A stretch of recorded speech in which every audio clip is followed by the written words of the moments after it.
Hello, everybody. I'm Bayez Enayati, Komari University of Science and Technology, Department of English.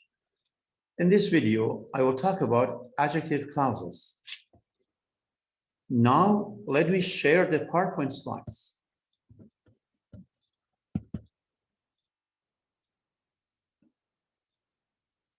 Let's see what an adjective clause means. Adjective clauses are dependent clauses. I mean, they must be connected to an independent or a main clause. They begin with the words who, whom, which, and that, among others. These words are called relative pronouns. So, adjective clauses are sometimes called relative clauses. Let's go to an example for adjective clauses.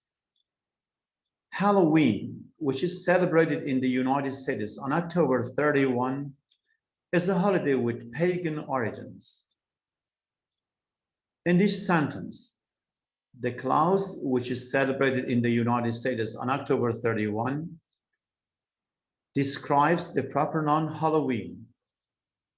It gives more information about this proper noun. It is an adjective clause. It plays the role of an adjective.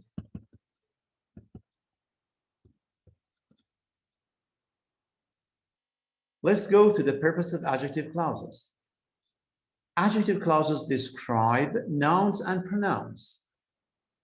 They appear after the noun or pronoun that they modify.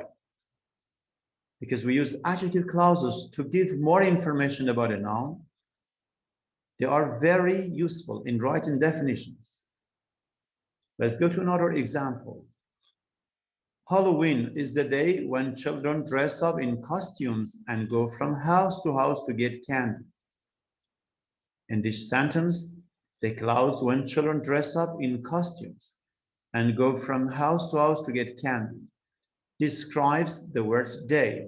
So it is an adjective clause.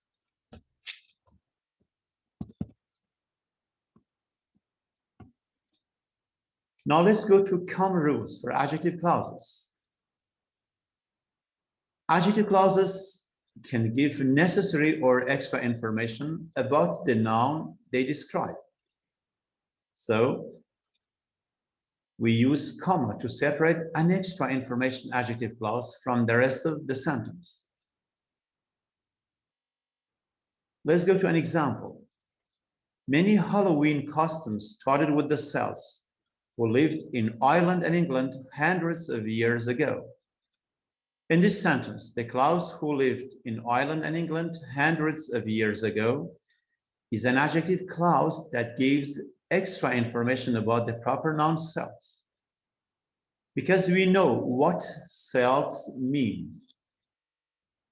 So in the above sentence, using a comma is necessary because the adjective clause gives extra information about the noun Celts. So it is not necessary. Celts is the name for a group of people. Note that which, who, and whom can introduce extra information clauses.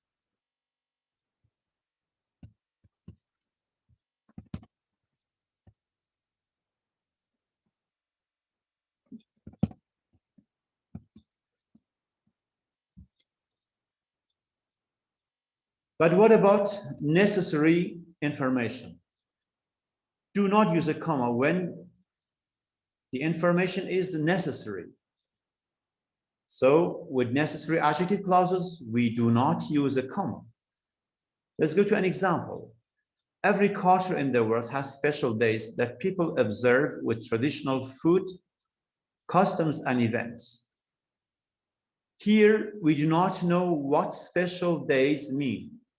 So the clause that describes these noun phrase is not optional. It is necessary. So we do not use comma before it. Note that words such as that, which, who, and whom can begin a necessary adjective clause. And now let's review what we have studied. Adjective clauses give necessary or extra information about the noun they modify. We use commas before the adjective clauses that give extra information. We do not use commas before the adjective clauses that give necessary information. Which, who, and whom can begin a necessary clause or an extra clause. That only introduce a necessary clause.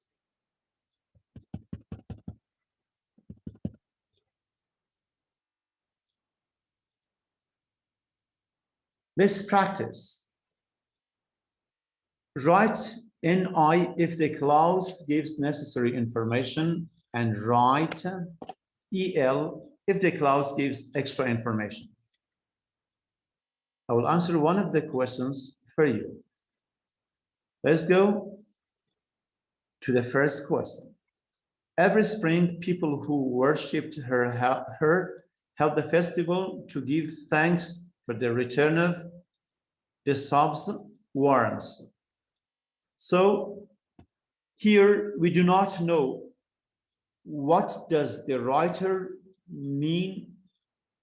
So people can refer to all people, and we do not understand what the writer means by the word people. The adjective clause does not give extra information about the word people. It is necessary. And when it is necessary, we do not use a comma. So in this example, before the adjective clause, we do not use a comma because it gives necessary information about the word. Try to answer the other questions by yourselves. Thank you for paying attention.